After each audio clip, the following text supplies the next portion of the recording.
Hi guys, आज की video में हम बात करेंगे एक पोएम के बारे में। बहुत ही अच्छी पोएम है ये। इसका नाम है डॉवर बीच। ठीक है, आपका आईएससी में ये 11th-12th इंग्लिश में है। चलिए लेट्स बिगिन। इस पोएम के बारे में आगे बढ़ने से पहले थोड़ा सा बता दूं, ऑथर जो इसके थे उनका नाम था मैथ्यू आर्नोल्ड। ठीक है, मैथ्यू आर्नोल्ड इनके इसके पोएट हैं, राइटर जिन्होंने ये लिखी है पोएम। और ये विक्टोरियन एरा के हैं। विक्टोरियन एरा मतलब 1850 से लेके 1900, इस टाइम का एरा है। अब ये पोएम भी इन्होंने बहुत हद तक क्यों लिखी है, देखो स्टार्टिंग में तो पोएम आपको ऐसा, जब आप इसको स्टार्टिंग की लाइंस पढ़ोगे तो लगेगा ये बड़ी रोमांटिक पोएम है, क्योंकि इसमें पोएट अपने वाइफ के साथ या अपने पार्टनर के साथ, अब फीमेल पार्टनर है, ये नहीं पता वाइफ है गर्लफ्रेंड है कौन है, बट इनकी फीमेल पार्टनर है इस पोएम में। तो अपनी फीमेल पार्टनर के साथ ये बैठे हैं और सामने समुंदर है, समुंदर का नज़ारा ले रहे हैं, ऊपर चांद है, तो ऐसा लगेगा बड़ी रोमांटिक कोई पोएम है। ठीक, कोई इंसान अगर अपने पार्टनर के साथ बैठा होता है समुद्र के किनारे पे और ऊपर चांद हो और बहुत अच्छी हवा चल रही हो तो आपको तो लगेगा बड़ी रोमांटिक पोएम है।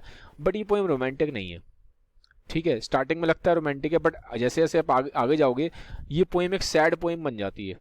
बहुत ही सैड पोएम है और बहुत ही इसमें ऐसा दिखाया है कि आगे होपलेस है, जो दुनिया है वो बहुत ही ज़्यादा होपलेस है, बहुत ही सैड है, डिप्रेसिंग है। अब ऐसा क्यों है, ये ऐसा क्यों कह रहे हैं पोएट, क्योंकि ये जो टाइम पीरियड था ना, इस टाइम पे जो साइंस थी, क्योंकि ये पोइट थे, मतलब समझ लो इंग्लैंड की बात कर रहे हैं। ठीक, इंग्लैंड के टाइम का, इंग्लैंड की बात हो रही है, तो इस पूरी पोएम में इंग्लैंड के आसपास का जो उस टाइम सीन है उसकी बात चल रही है। तो इंग्लैंड में इस टाइम पीरियड पे 1850 से लेकर 1900 तक साइंस का बहुत ज़्यादा क्या हो गया था, बहुत ज़्यादा बोलबाला हो गया था। लोग साइंस में बहुत ज़्यादा बिलीव करने लग गए थे, लोग रिलीजन में, गॉड में, और जितनी भी बिलीफ और फेथ वाली चीज़ें हैं लोग उसको धीमे धीमे छोड़ते जा रहे थे। लोग ना बहुत ज़्यादा लॉजिक लगाने लग गए थे, हर चीज़ में लोग साइंस लगाते थे, हर चीज़ में। क्यों? क्योंकि इस टाइम पे बहुत सारे साइंटिस्ट आए थे और साइंस का ना बहुत ज़्यादा उस टाइम पे चलन हो गया था। साइंस बहुत ज़ोर शोर से आगे बढ़ रही थी, तो लोगों का धीमे धीमे गॉड में और रिलीजन में, इन चीज़ों में बिलीफ कम होता जा रहा था। लोग इन चीज़ों में फेथ कम करते थे और साइंस की तरफ लोग ज़्यादा हो गए थे, हर चीज़ में लोग साइंस लगाते थे। तो मैथ्यू आर्नोल्ड ने बोला कि अगर हम हर चीज़ में साइंस लगाने लग जाएं और अगर हम अपने बिलीफ को छोड़ दें, अगर हम फेथ को छोड़ दें, तो लाइफ जो है, दुनिया बहुत है ना होपलेस हो जाती है, क्योंकि लाइफ खाली साइंस पे नहीं चलती है। लाइफ में आपके एक होप, एक बिलीफ, ये चीज़ें भी बहुत ज़रूरी होती हैं, एक फेथ ज़रूरी होता है एक हायर पावर की तरफ। ठीक है, तो इसीलिए ये आगे जाके बोलते हैं कि दुनिया बड़ी डिप्रेसिंग सी हो जाएगी। तो ये मैंने आपको थोड़ा सा ओवरव्यू दिया है। अब देखते हैं ये पोएम का सिनेरियो क्या है, सीन क्या है। देखो इसमें पोएम का नाम डॉवर बीच क्यों है, देखो क्योंकि पहले तो देखो ये जो पोएट है, पोएट अपने वाइफ के साथ या जो भी फीमेल पार्टनर है इनकी, तो क्योंकि मेंशन नहीं है, इतना मेंशन है कि फीमेल पार्टनर है इनके साथ, बट फीमेल पार्टनर कौन है ये नहीं मेंशन है, कि वाइफ है इनकी, पार्टनर है, गर्लफ्रेंड है, कोई कौन है ये नहीं मालूम।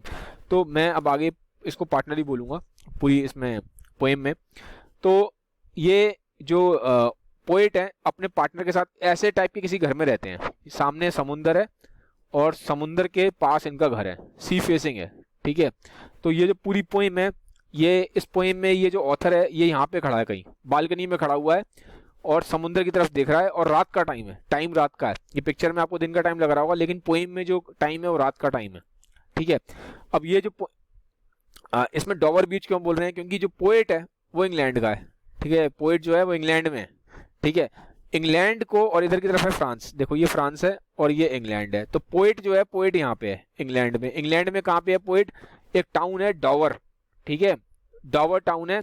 तो डॉवर टाउन का जो बीच है, ठीक है, डॉवर टाउन ये जो डॉवर टाउन है ये देखो बिल्कुल समुद्र के पास है ना, तो डॉवर टाउन के बीच पे ये जो बीच है, ये समझ लो यहाँ, अगर यहाँ पोएट है तो ये डॉवर बीच है। ठीक है, ये पूरा डॉवर बीच है और यहाँ पे पोएट है, तो इसीलिए इस कहानी का नाम डॉवर बीच है। ठीक है, अब डॉवर है कहाँ, वैसे मैं बता देता हूँ। डॉवर जैसे टाउन है और यहाँ पे इंग्लिश चैनल पड़ता है, यहाँ पे नॉर्थ सी है, तो ये दोनों वाटर बॉडीज हैं।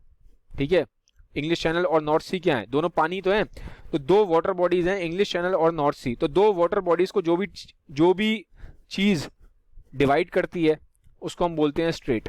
ठीक है, तो एक वाटर बॉडी इंग्लिश चैनल है, एक वाटर बॉडी नॉर्थ सी है, तो इसको, इन दो वाटर बॉडीज को डिवाइड करने का काम क्या कर रहा है, स्ट्रेट ऑफ डॉवर। तो स्ट्रेट ऑफ डॉवर खुद भी अपने आप में भी पानी है, स्ट्रेट ऑफ डॉवर अपने आप में भी समुंदर ही है। ठीक है, तो पोएट यहाँ पे कहीं खड़ा हुआ है। ठीक है, और इधर की तरफ क्या है, फ्रांस, यहाँ पे फ्रांस है, सामने इसके फ्रांस है, खड़ा ये इंग्लैंड में हुआ है, डॉवर टाउन में। तो अब थोड़ा सा आपको समझ में आएगा कि बैकग्राउंड क्या है, अदरवाइज समझ में नहीं आती पोइम। अब देखो क्या कह रहा है पोइट, क्या कह रहा है, द सी इज काम टुनाइट, जो समुंदर है बड़ा शांत सा है, मतलब इस टाइप का समझ लो आप, ये इस टाइप का समुंदर है, ठीक है। सी इज काम टुनाइट, वो कह रहा है समुंदर शांत है, टाइड भी फुल पे है। टाइड क्या होता है, ये देखो ऐसे जैसे ये जो पानी समुद्र में थोड़ा थोड़ा उठता है ना ऊपर की तरफ, उसको टाइड बोलते हैं, ठीक है, उसको टाइड बोलते हैं। तो कह रहे टाइड भी आ रखी है, ठीक है, टाइड भी है यहाँ पे, काम भी है सी और टाइड भी है। तो इस टाइप का कुछ नज़ारा है, सी शांत भी लग रही है और थोड़ा सा टाइड भी है, पानी थोड़ा ऊपर की तरफ उठ भी रहा है। The moon lies fair, moon भी है, मून फेयर है, ठीक है, साफ सुथरा सा दिख रहा है, चमकता हुआ सा दिख रहा है। अपॉन द स्ट्रेट्स, स्ट्रेट मतलब यही, ये पूरा स्ट्रेट ही है, क्योंकि ये स्ट्रेट ही है ना, ये बीच में स्ट्रेट, यहीं तो खड़ा हुआ है पोइट, तो ये स्ट्रेट है पूरा, ठीक है, पानी। तो वो कह रहा है अपॉन द स्ट्रेट, स्ट्रेट भी एक तरीके से समुंदर ही है। Upon the strait on the French coast the light gleams and is gone, वो कह रहा है कि फ्रेंच कोस्ट, फ्रेंच कोस्ट की बात क्यों कर रहा है, क्योंकि देखो पोइट यहाँ खड़ा था और सामने उसको क्या दिख रहा है, ये फ्रांस है, ये पूरा फ्रांस ही तो है पूरा। तो कह रहा है ये वाला जो कोस्ट है सामने, जो फ्रांस का कोस्ट है, यहाँ पे लाइट पड़ रही थी और चली गई, ठीक है, लाइट पड़ रही होगी वहां पे, वो कहता है लाइट पड़ी और चली गई, ठीक है। तो इस तरीके से फिर क्या है, the cliffs of England stand, ठीक है, क्लिफ्स ऑफ इंग्लैंड स्टैंड मतलब क्या कह रहा है, देखो क्लिफ्स मतलब क्या होता है, हिली, हिल जो होते हैं छोटे छोटे से पहाड़ समझ लो, उसको बोलते हैं, इस टाइप का एरिया है, ये है इंग्लैंड के पहाड़, ठीक है। तो ये क्लिफ्स ऑफ इंग्लैंड है, ठीक है, ये आपका डॉवर पूरा बीच है और यहाँ पे क्लिफ्स हैं, पहाड़ हैं, ठीक है। तो ये अब इनको रेफर कर रहा है, जो रेफर कर रहा है ना पोइट, क्लिफ को, इसको रेफर कर रहा है, जो डॉवर बीच के पास पहाड़ खड़े हुए हैं, ठीक है। तो कहता है the cliffs of England stand, ठीक है, glimmering and vast out in the tranquil bay, मतलब काफी चमकदार से हैं और फैले हुए हैं, काफी बड़े एरिया, देखो आप ये देखो काफी बड़े एरिया में फैले हुए हैं, ये क्लिफ्स कितने बड़े एरिया में फैले हुए हैं, ग्लिमरिंग भी है, चमक भी है और ये फैले भी हुए हैं, काफी ज्यादा फैले भी हुए हैं, ठीक है, वास्ट हैं, बड़े हैं, ठीक है। Out in the tranquil bay, tranquil मतलब शांत, बे मतलब एक तरीके से समुद्र का ही पार्ट है, ठीक है। तो कह रहे हैं समुद्र में इस तरीके से, क्योंकि समुद्र के पास ही है ना, ये कहाँ पे है, ये समुद्र के पास ही तो फैले हैं क्लिफ पूरा, तो इसकी बात कर रहा है, ठीक है। Come to the window sweet is in the night air, अब ये अपनी पार्टनर को बुला रहे हैं, फीमेल पार्टनर को कहते हैं आ जाओ खिड़की के पास खड़े हो जाओ, क्योंकि ये कहाँ खड़े थे, ये तो यहाँ खड़े हुए हैं ना, अपने घर में खड़ा हुआ है पोइट। तो ये अपनी जो इनकी फीमेल पार्टनर्स को बुलाते हैं कि तुम भी मेरे साथ आओ, मैं बालकनी में खड़ा हूँ, तुम भी मेरे साथ आगे बालकनी में खड़े हो जाओ, ठीक है। Sweet is the night air, वो कह रहे हैं कि बड़ी जो नाइट की हवा है, रात की जो हवा है, रात का टाइम है, बड़ी सुंदर सी हवा है, बड़ी स्वीट है, ठीक है, हवा पोइटिक सेंस में बोला जा रहा है। Only from the line long line of spray where the sea meets the moon blanched land listen you hear the grating roar of pebbles which the waves dark back and fling। अब वो क्या कह रहे हैं, वो कह रहे हैं कि only from the long line of spray where the sea meets the moon blanched land। अब वो कह रहा है कि अब तुम वहां देखो जहां पे सी मीट करती है मून ब्लैंच्ड लैंड को। मून ब्लैंच्ड लैंड क्या होता है, ये होता है मून ब्लैंच्ड लैंड, ये देखो ये क्लिफ्स हैं रॉवर बीच की, ये पूरा समुंदर है, ठीक है। अब समुंदर में क्या होता है कि जब ये पहाड़े हैं सारे, ये पूरा नीचे क्या है समुंदर है, जब ऊपर मून चमक रहा है तो मून जहां जहां पे पड़ेगा, कहीं किसी जगह पे ना मून जहां जहां पे पड़ता है ना, ठीक है, उस लैंड पे और इस समुद्र पे, तो वो एरिया थोड़ा सा व्हाइट हो जाता है। तो आप देखो ये एरिया थोड़ा सा व्हाइट हो रहा है जहां पे मून की रोशनी ज्यादा पड़ रही है, ठीक है। और यहाँ पे भी आप देखोगे जहां जहां पे जो लैंड वाला एरिया है, जहां जहां पे मून पड़ेगा, वो थोड़ा सा ना, आपको भी देखना चंद्रमा जिस दिन फुल पे होता है, फुल मून होता है, तो जहां जहां पे चंद्रमा पड़ता है थोड़ा सा ज्यादा समुद्र में, तो वहां पे पूरा व्हाइट हो जाता है। आप यूट्यूब पे वीडियो देख सकते हो, ठीक है। और लैंड पे भी जो बीच भी है, वो भी जहां पे समुद्र की रोशनी तेज होगी, सॉरी मून की रोशनी तेज होगी, वो लैंड भी थोड़ा सा क्या हो जाता है, व्हाइट हो जाता है। तो जहां जहां पे मून की रोशनी पड़ती है समुद्र पे, लैंड पे, और जो व्हाइट हो जाता है एरिया, उसको हम बोलते हैं मून ब्लैंच्ड लैंड, ठीक है। तो मून से नहाया हुआ लैंड, एक तरीके से ऐसा समझ लो आप। Where the sea meets the moon blanched land, वो कहता है अपनी बिलेवेड को, देखो वो एरिया देखो जहाँ पे मून की रोशनी बहुत तेज है लैंड पे, और जिस मून की रोशनी तेज होने की वजह से वो सी देखो, वो लैंड देखो जहाँ जहाँ पे मून की रोशनी तेज पड़ रही है, ठीक है। Listen you here the great, वो कह रहा है आवाज सुनो, किसकी आवाज सुनो भाई, समुद्र की आवाज होती है रात को अंधेरे में। अगर आप कभी समुद्र के पास जाओ, वैसे डर लग जाता है, जाना ही मत, ठीक है। दूर से आप देख सकते हो, ठीक है, सेफ एरिया, सेफ जगह से आप देख सकते हो, ठीक है, तो दूर से ही देखना चाहिए। तो यहाँ पे वो क्या कह रहे हैं कि अब तुम आवाज़ सुनो, ठीक है, क्योंकि रात के टाइम पे बिल्कुल शांति होती है। वैसे भी आप अपने घर में भी देखोगे रात के टाइम एकदम शांति होती है। तो रात के टाइम अगर आप समुद्र के पास हो तो बहुत तेज आवाज़ आती है, जो वेव्स होती हैं, समुद्र की लहरें होती हैं, उनकी आवाज़ बहुत ज़्यादा होती है, ठीक है, लोग डर जाते हैं, ठीक है। तो कह रहे हैं listen you here the grating roar, मतलब ऐसा लगता है शेर जैसे दहाड़ रहा है, ऐसी आवाज़ आती है जब समुद्र की लहरें उठती हैं ना, तो ऐसी आवाज़ आती है। रात के टाइम तो वैसे अंधेरा होता है तो आवाज़ तेज आती है। तो अपने पार्टनर को बोलने की आवाज़ सुनो उसकी, ठीक है। Of pebbles which the waves draw back and fling, अब किसकी आवाज़, और वो कह रहे हैं, वो कह रहे हैं भाई तो वो समुद्र जब लहरें चलती हैं ना तो पत्थर होते हैं, तो पत्थर को क्या बोलते हैं, पेबल्स, ठीक है, छोटे छोटे पत्थरों को। तो वो कहते हैं जब लहर आगे जाती है, वेव आगे जाती है और पीछे जाती है, तो पत्थर लेके आती है, फिर पत्थर वापस ले जाती है, ठीक है। At the return up the height stand begin and cease and then again begin, वो कह रहे हैं कि समुद्र की वेव्स ऐसी करती हैं, उठती हैं, फिर आगे जाती हैं, फिर पीछे चली जाती हैं, फिर आगे जाती हैं, फिर पीछे चली जाती हैं। सीज का मतलब खत्म होना, चलती हैं फिर एकदम पीछे खत्म हो जाती हैं, फिर आगे जाती हैं, फिर खत्म हो जाती हैं, स्टॉप हो जाती हैं, एक तरीके से स्टार्ट होती हैं, स्टॉप हो जाती हैं, स्टार्ट होती हैं, स्टॉप हो जाती हैं। सीज मतलब स्टॉप होना, समझ लो यहाँ पे। With tremulous cadence slow and bring the eternal notes of sadness in, अब वो क्या कह रहे हैं कि मतलब काफ़ी इसमें सैडनेस है, मतलब ये जो समुद्र की जो वेव्स है ना, ये आगे आ रही हैं और फिर पीछे जा रही हैं, तो अपने साथ ये सैडनेस भी लेके आ रही हैं। अब देखो, अब यहाँ पे जो पोइट की लाइंस हैं वो सैडनेस की तरफ जाएंगी। स्टार्टिंग में लग रहा है रोमांटिक है पोइम, लेकिन अब रोमांटिक नहीं है। स्टार्टिंग में तो बड़ी समुद्र की बातें कर रहे हैं, वो टाइड्स की बातें कर रहे हैं, हवा की बातें कर रहे हैं, स्वीटनेस की बातें कर रहे हैं, मून की बातें कर रहे हैं, बट अब यहाँ पे पोइट सैडनेस की बातें कर रहा है, ठीक है। वेव्स वो कह रहे हैं सैडनेस भी लेके आती है, ठीक है। तो ये देखो, ये रियल फोटो है, ठीक है, आपके इसकी डॉवर बीच की। तो डॉवर बीच ऐसा दिखाई देता है, ठीक है। ये फ्रांस का कोस्ट है, ठीक है, फ्रेंच कोस्ट बोलेंगे इसे। तो यहाँ पे अगर ये जो एग्जैक्ट मैंने इमेज ली है विकीपीडिया से, तो अगर यहाँ पे अगर आदमी खड़ा हुआ है तो ऐसे ऐसे दिखाई देता है। ये रियल में डॉवर बीच ऐसा ही है, अगर आप फ्रांस में खड़े हैं तो ऐसा दिखाई देगा आपको, ठीक है। और ये सामने की क्या है, ये क्लिफ्स हैं, ये क्लिफ्स हैं कहाँ की, यहाँ की, इसकी जो ये बात कर रहा था ना क्लिफ्स की, जो मैंने अभी आपको बताया, ये क्लिफ्स आपको इस फोटो में भी दिखाई देंगी। ये आप दिखाई थोड़ा सा ध्यान से देखोगे तो ये सामने वाइट वाइट क्लिफ्स दिखाई दे रहे हैं, ठीक है। अब आगे आते हैं। अब क्या कह रहा है, Sophocles long ago heard it on the Aegean and it brought into his mind and the turbid ebb and flow of human misery। वो क्या कह रहा है, अब सोफिलिस कौन था, सोफिलिस एक ग्रीस में राइटर था, ठीक है, ग्रीस का राइटर था। वो कह रहे हैं कि जैसे मैं खड़ा हूँ आज डॉवर बीच में, डॉवर सी के पास, ठीक है, ऐसे ही बहुत टाइम पहले ग्रीस में एक राइटर था सोफिलिस, ठीक है। ये है सोफिलिस, ये फोटो है सोफिलिस की, ठीक है। ये भी जब एजियन सी के पास खड़ा था तो इसको भी ऐसे ही थॉट्स आए थे जैसे मुझे आ रहे हैं ना, कि ह्यूमन मतलब मिजरी है, लाइफ में कुछ नहीं है, बेकार है, मिजरेबल लाइफ है। जैसे मैं सोच रहा हूँ आज, जो मेरे लाइफ में, मेरे दिमाग में थॉट्स आ रहे हैं मिजरी के, मिजरी का मतलब होता है खराब, मतलब कुछ खराब होने वाला है, बैड लक, ठीक है। तो कह रहे हैं जितना मेरे दिमाग में खराब चीज़ों के थॉट्स आ रहे हैं, ठीक है, ऐसे ही ग्रीस में एक राइटर था सोफिलिस, वो जब एजेंसी के पास खड़ा था उसको भी ऐसी थॉट्स आए थे। अब देखो कहाँ एजेंसी, देखो ये ग्रीस है, ये ग्रीस है, ठीक है, ग्रीस पूरा कंट्री है, ये रहा एजेंसी, तो ये पूरा एजेंसी है। तो अब ये सोफिलिस भी यहीं कहीं खड़ा होगा कभी, वो यही बोल रहा है, पोइट क्या बोल रहा है कि सोफिलिस जो राइटर था यहाँ पे कहीं खड़ा था, एजेंसी को देख रहा था, उसको भी ऐसी थॉट्स आ रहे थे ह्यूमन मिजरी के जैसे। तो जैसे उसको थॉट्स आ रहे थे बहुत टाइम पहले, ऐसे ही आज मैं भी खड़ा हुआ हूँ, मैं डॉवर सी को देख रहा हूँ, तो मेरे दिमाग में वही थॉट्स आ रहे हैं, ठीक है। तो अपने आप को कंपेयर कर रहा है उस पुराने राइटर से, ठीक है, ग्रीस के राइटर से।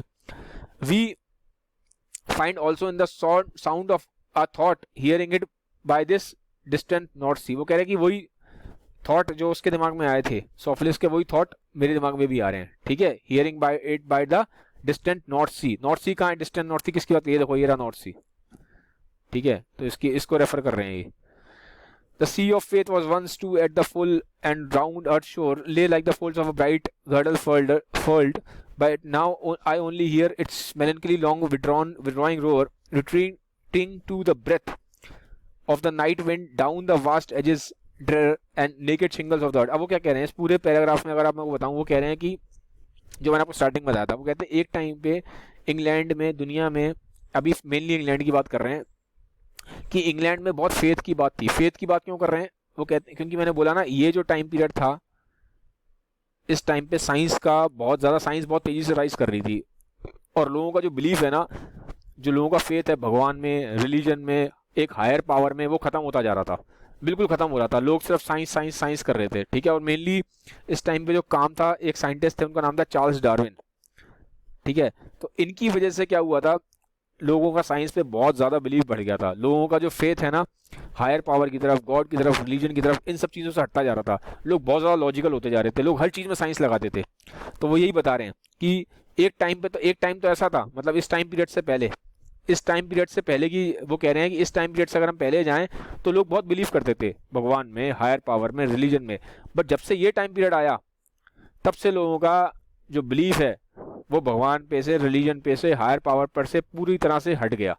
पहले तो लोग बहुत बिलीव करते थे, लेकिन अब हट चुका है, ठीक है। क्यों हट चुका है? क्योंकि इस टाइम पे बहुत सारे साइंटिस्ट आ गए थे और वो हर चीज़ में साइंस लगाते रहते थे, ठीक है, हर चीज़ में लॉजिक लगाते रहते थे। तो जिसकी वजह से लोगों का माइंड सेट चेंज हो गया, लोगों का जो बिलीफ है हायर पावर में वो खत्म होता गया, ठीक है। इन्होंने वर्ड इस कहानी में गॉड या रिलीजन यूज़ नहीं किया, लेकिन इनका कहने का मतलब वही है, ठीक है। एक हायर पावर को रिफ्लेक्ट कर रहे हैं। वो हायर पावर क्या होती है? हायर पावर के बारे में हमें गॉड, हम गॉड को ही तो हायर पावर बोलते हैं, और गॉड के बारे में, इनके बारे में हमें कहाँ से मालूम पड़ता है? हमें रिलीजन की तरफ से मालूम पड़ता है। तो कहीं ना कहीं जब वो बोल रहे हैं कि सी ऑफ फेथ, जब फेथ खत्म हुआ है लोगों का, तो वो फेथ को जो सिग्निफाई कर रहे हैं, फेथ से मतलब इनका यही है कि भगवान में, हायर पावर में, रिलीजन में इंसान का जो बिलीफ है, जो कि पहले बहुत था लेकिन अब खत्म हो चुका है। खत्म क्यों हुआ? क्योंकि बहुत सारे साइंस और साइंटिस्टों की वजह से खत्म हो गया, लोगों ने हर चीज़ में साइंस लगानी स्टार्ट कर दी है, ठीक है। तो वो कह रहे हैं अब इसकी वजह से वो क्या कह रहे हैं, वो क्या हो रहा है, वो कह रहे हैं जब साइंस में आप बिलीफ बढ़ा दोगे बहुत ज़्यादा, तो दुनिया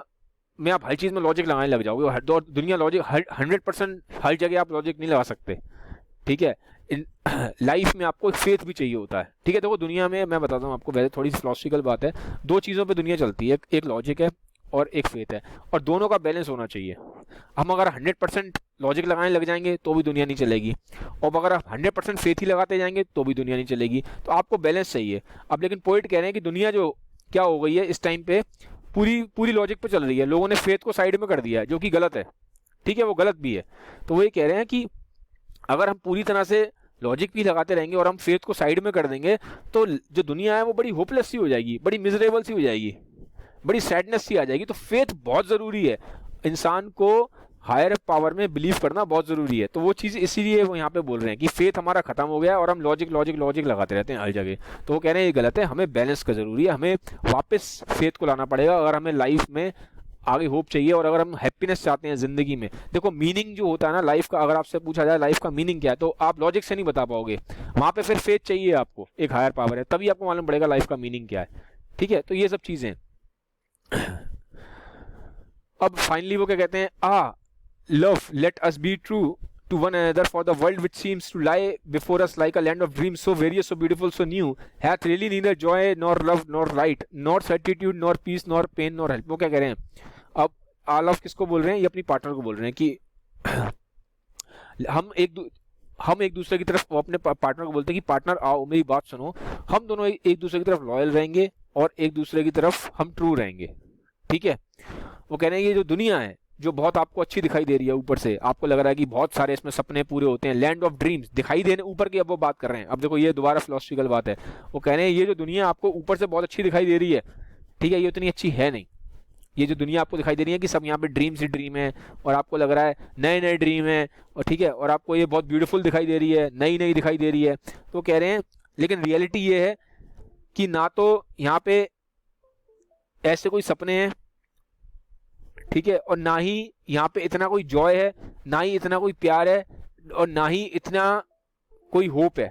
ये सब दिखाई दे रहा है हमें ऊपर ही ऊपर, ठीक है। ना ही इस दुनिया में कोई पीस है, और ना ही जब आपको पेन में आओगे तब आपकी कोई हेल्प करने आएगा, ठीक है। और फिर वो क्या बोलते हैं, and we are here as on a darkling plain swept with confused alarms of struggle and flight where ignorant armies clash by flight night. अब देखो एक तरीके से थोड़ा सा ये यहाँ पे ये बता रहे हैं कहीं ना कहीं कि ऊपर, अगर मैं इन लाइंस की बात करूँ, एक बार समरी आपको थोड़ा सा इन लाइंस की दे देता हूँ। वो ये कह रहे हैं कि ऊपर से दुनिया में बहुत अच्छी दिखाई दे रही है, हमें लग रहा है कि सब सपने पूरे होते हैं, बहुत खूबसूरत है, ब्यूटीफुल है, सब कुछ है, बट वो कह रहे हैं रियलिटी ये है कि यहाँ पे ऐसा कुछ है नहीं, ना तो ऐसी कोई सपने पूरे हो रहे हैं, ना कोई ऐसा ब्यूटी है, कुछ भी नहीं है, ठीक है। कोई जॉय नहीं है, कोई लव नहीं है, कोई लाइट नहीं है, ठीक है, कोई पीस नहीं मिलने वाला आपको, कोई यहाँ पे सर्टिट्यूड मतलब होता है कोई सर्टेनिटी नहीं है, कोई सर्टेनिटी नहीं है, लोग बहुत ज़्यादा डाउट करते हैं, ना ही कोई आपकी पेन में हेल्प करने आएगा। तो कह रहे हैं रियलिटी ये है कि दुनिया की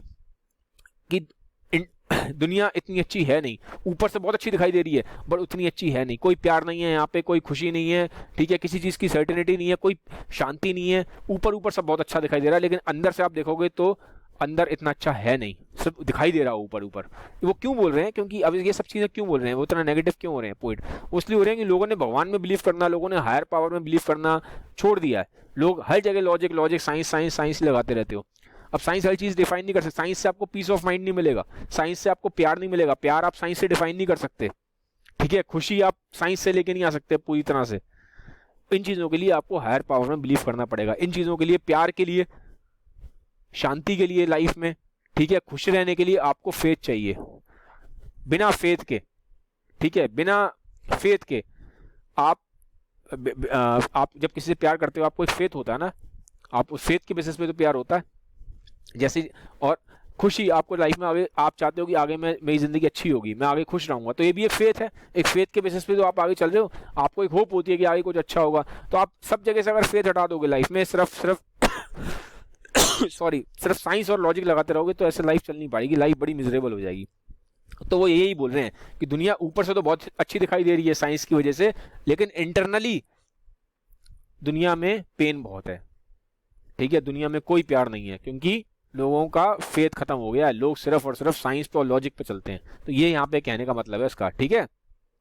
अब फिर क्या कह रहे हैं, and we are here as on a darkling plain swept with consumed arms of, अब कह रहे हैं हम ऐसे डार्कनेस में हैं, वो कह रहे हैं इस टाइम दुनिया बहुत डार्कनेस में है। डार्कनेस में कैसे है, वो कह रहे हैं इतना स्ट्रगल है, इतना कंफ्यूजन है दुनिया में, ठीक है, इतना पूरे टाइम स्ट्रगल है, इतना पूरे टाइम बस भागा दौड़ी स्ट्रगल, यही सब चल रहा है दुनिया में, ठीक है। और ऐसा लगता है जैसे कि आर्मी लड़ रही हैं, दो आर्मी लड़ रही हैं, लेकिन अंधेरे में लड़ रही हैं, पता नहीं कौन किसको मार रहा है। अब देखो अंधेरे में अगर आप किसी से लड़ोगे तो आपको क्या मालूम आप किसको मार रहे हो किसको नहीं मार रहे हो, आप अपने दोस्त को मार रहे हो कि आप दुश्मन को मार रहे हो। तो वो क्या कह रहे हैं, वो कह रहे हैं कि इनका कहने का मतलब क्या है, इससे इन लाइन से वो कह रहे हैं कि दुनिया में डार्कनेस है, किसी को कुछ नहीं पता कि कौन कहाँ जा रहा है, कंफ्यूजन फैला हुआ, स्ट्रगल है, बस भागे जा रहे हैं लोग, ठीक है, लोग ब्लाइंड मैन की तरह जिंदगी जी रहे हैं, अंधों की तरह जीवन जी रहे हैं, लोगों को कुछ नहीं पता कि उन्हें कहाँ जाना है कहाँ नहीं जाना, बस भेड़ चाल की तरह सिर्फ चले जा रहे हैं, साइंस के पीछे भागे जा रहे हैं, ठीक है। तो ये बताने की कोशिश है उनकी।